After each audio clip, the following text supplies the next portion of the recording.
Hello friends, welcome to my TET class. Friends, आज हम देखेंगे भूगोल और भूगोल में हम देखने वाले हैं, एक बार आपका सिलेबस भी देख लेते हैं। यहाँ से ये देखिए आपका सिलेबस है। ऊपर हमने लगभग सारे टॉपिक कंप्लीट कर लिए हैं और जो हम देखने वाले हैं वो भारत का भौतिक स्वरूप कंप्लीट कर लेंगे।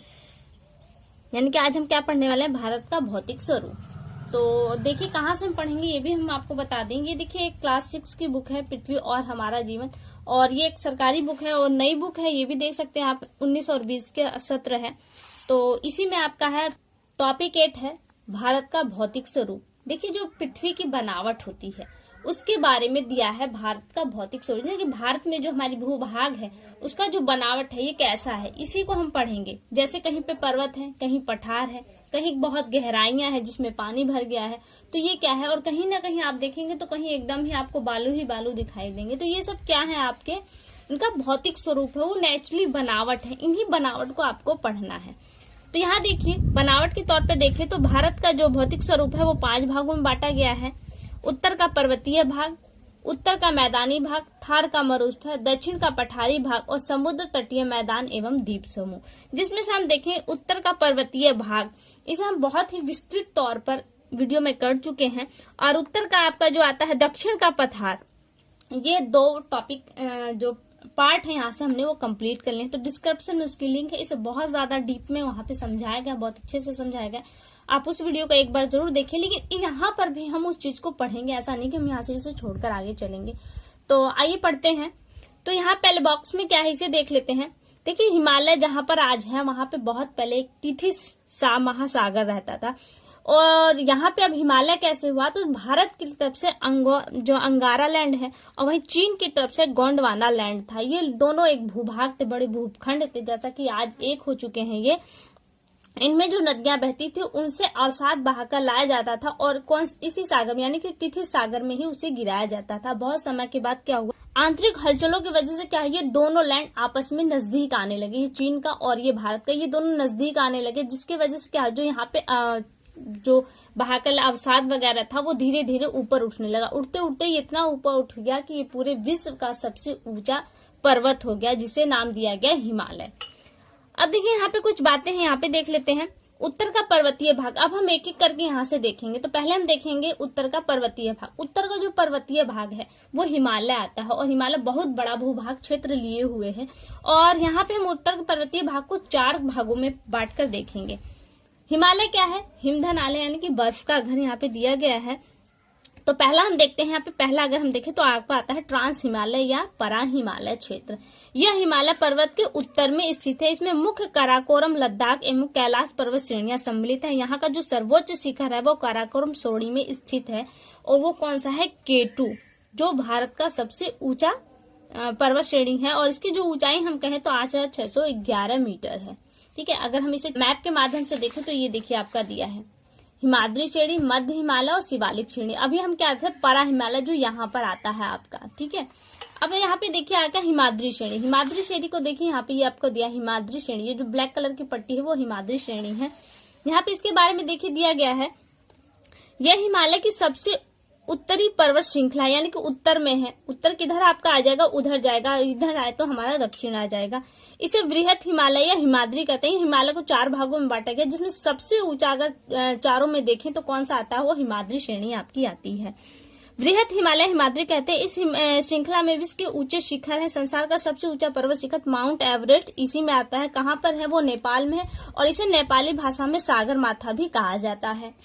आगे देखिए आपका आ जाता है हिमाचल श्रेणी। हिमाचल श्रेणी ये हिमाद्री श्रृंखला की दक्षिण में स्थित है। देखिए आपने हिमाद्री श्रेणी देखा, ये अब मध्य हिमालय आएगा। जो हम देखेंगे हिमाचल श्रेणी का है या मध्य हिमालय का है, वही चीज है। और यहाँ पे श्रीनगर, शिमला, कुल्लू, डलहौजी, नैनीताल, अल्मोड़ा, दार्जिलिंग जैसे अनेक आकर्षक और रमणीय स्थल आ जाते हैं। कश्मीर की रमणीय घाटी बन गई है। किन 2 पश्चिमी हिमाद्री और हिमाचल श्रृंखला के बीच में जो एरिया आता है, आप देख सकते हैं हिमाद्री और मध्य हिमालय के बीच में जो ये एरिया आ रहा है, इसे क्या है, जो कश्मीर के आकर्षक है, रमणीय पर्यटन स्थल बने हैं। और यहाँ की जो डल झील पर्यटकों के आकर्षण का मुख्य केंद्र है। फिर आ जाता है आपका शिवालिक श्रेणी या नवीन वलित पर्वत। ये सबसे नया है, यानी कि अभी तक में हम देखें तो सबसे अब में जो बना है वो आपका शिवालिक श्रेणी आता है, जो भारत के सबसे दक्षिण में आता है। फिर यहाँ से हम देखें तो इसमें कुछ पॉइंट दिए गए हैं। यह हिमालय की सबसे दक्षिण में से श्रृंखला है, इसे उप हिमालय भी कहता है। यह कम ऊंचाई की श्रृंखला है, इस पर घने वन पाए जाते हैं। तो और इसके बारे में कोई खास नहीं, बहुत ज्यादा डीप में बहुत अच्छी जानकारी मैंने उस वीडियो में दी, डिस्क्रिप्शन में उसका लिंक है, एक बार आप उसे जरूर देखिएगा। फिर आपका दूसरा भूभाग के रूप में आ जाता है उत्तर का मैदानी भाग। देखिए, जब आप पर्वतों से उतरेंगे, जैसे ही पर्वतों से उतरेंगे तो यह जो ग्रीन कलर जो आपको दिखाई दे रहा है, ये आपका पूरा मैदान है। वहीं थोड़ा बहुत मैदान आपको पश्चिमी तट पर भी मिलेगा, जो सकरी पट्टी के रूप में है, और जबकि पश्चिमी पूर्वी तट में आपको बहुत चौड़ी पट्टी मिलेगा, और जहाँ पे नदियां हैं आपकी वो बहुत ही ज्यादा चौड़ी हो जाती है।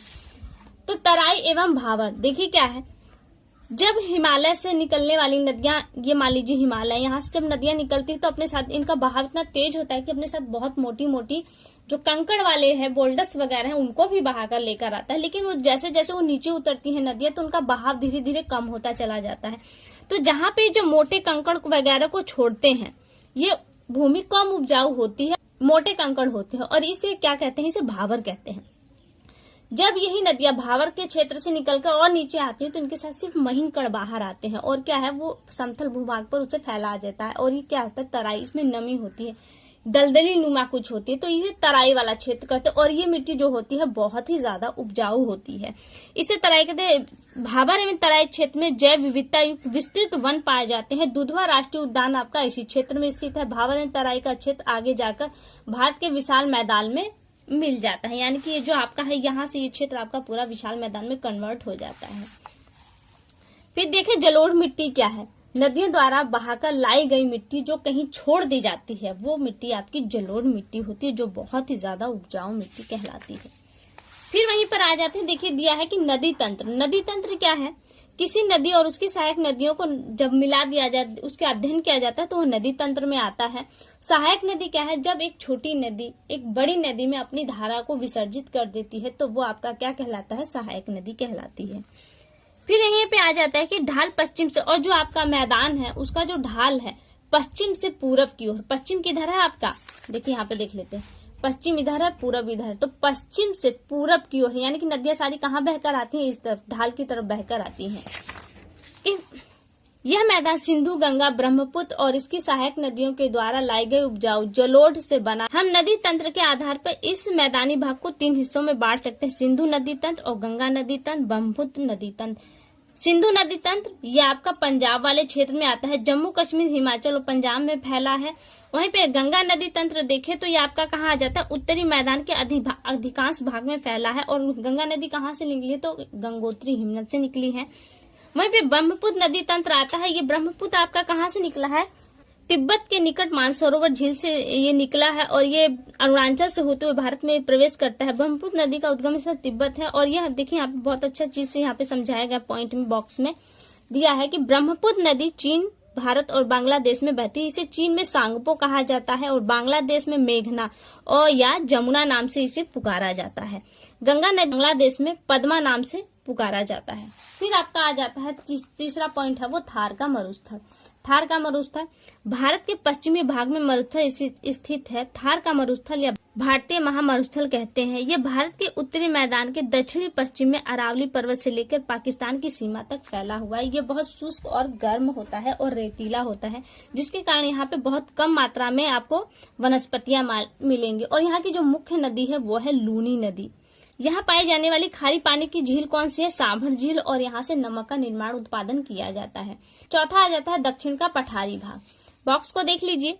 धरातल का वह भाग जो पर्वत से नीचे और मैदान से ऊंचा होता है तथा जिसके ऊपरी भाग सपाट हो, ढाल समान हो तथा किनारों का ढाल तीव्र हो, क्या कहलाता है, पठार कहलाता है। क्योंकि इनकी गिनती न तो समतल मैदानों में होती है न तो पर्वतों में, तो ये किस में आ जाते हैं, पठार में आ जाते हैं। भारत के विशाल मैदान तथा तटीय भागों के बीच दक्षिण का पठार या प्रायद्वीपीय पठार स्थित है। यह पठार प्राचीन कठोर रवेदार चट्टानों से मिलकर बना है। इसकी आकृति त्रिभुजाकार है।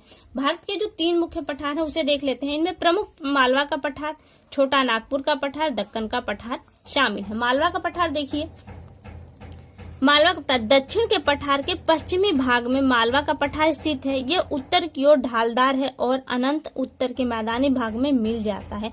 यमुना नदी की कुछ सहायक नदियां जैसे चंबल, बेतवा आदि का उद्गम स्थल इसी पठार से हुआ है। कहाँ से, मालवा के पठार से हुआ है। छोटा नागपुर का पठार दक्षिण के पठार के उत्तर पूर्वी भाग में छोटा नागपुर पठार स्थित है। यह क्षेत्र लोहा और कोयला जैसे खनिजों से समृद्ध है, यानी कि भरा हुआ है। दक्कन का पठार देखिए, विंध्य एवं सतपुड़ा पर्वत श्रृंखलाओं के दक्षिण में दक्कन का पठार स्थित है। इसका ढाल पश्चिम से पूरब की दिशा की ओर है और यह पूरब की ओर बहने वाली अनेक नदियां जैसे महानदी, गोदावरी, कृष्णा, कावेरी आदि जो बंगाल की खाड़ी में अपने जल का विसर्जन करती हैं, बहती है। लेकिन किंतु नर्मदा और तापी नदियों को बहाकर पश्चिम की ओर वह अपने जल का विसर्जन अरब सागर में करती हैं। यानी कि जो आपकी नर्मदा और तापी नदी हैं वो किधर बहती हैं?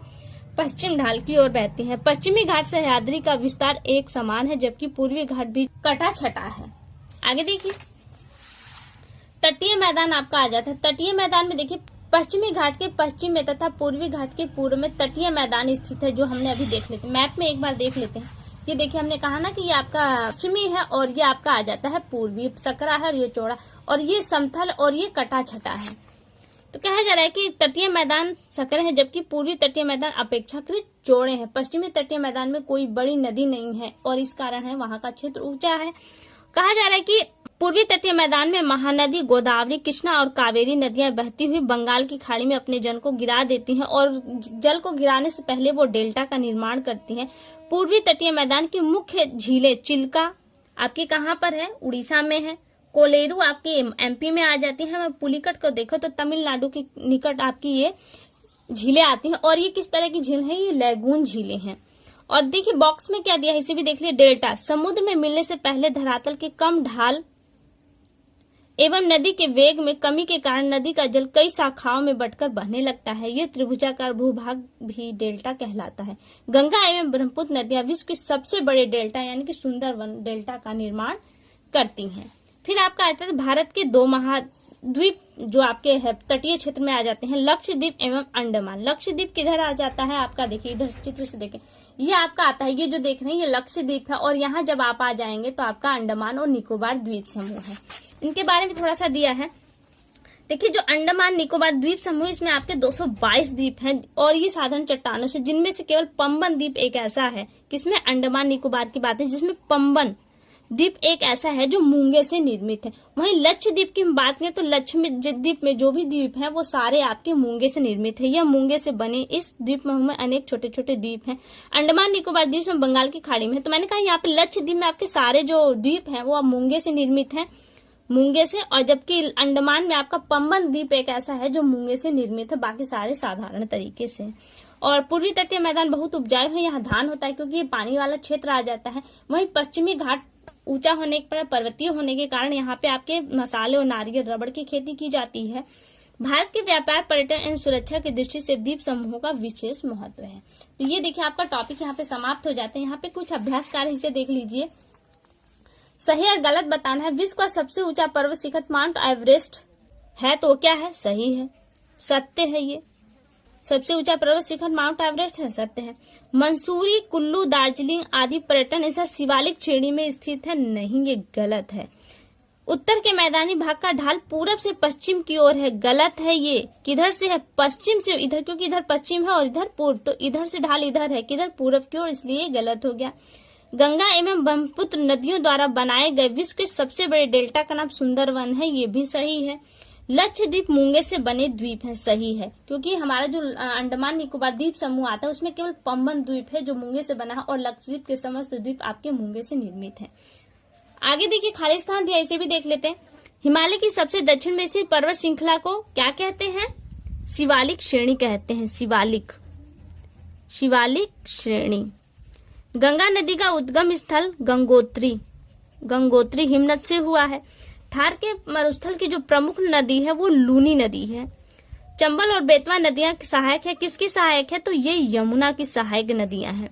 भारत के दो द्वीप समूह हैं, कौन कौन से हैं? एक तो आपका लक्षद्वीप आ जाता है। लक्षद्वीप, लक्ष्य में होता है लाख, द्वीप में द्वीप, जहाँ पे लाख द्वीप है, कौन सा? लक्षद्वीप कहते हैं।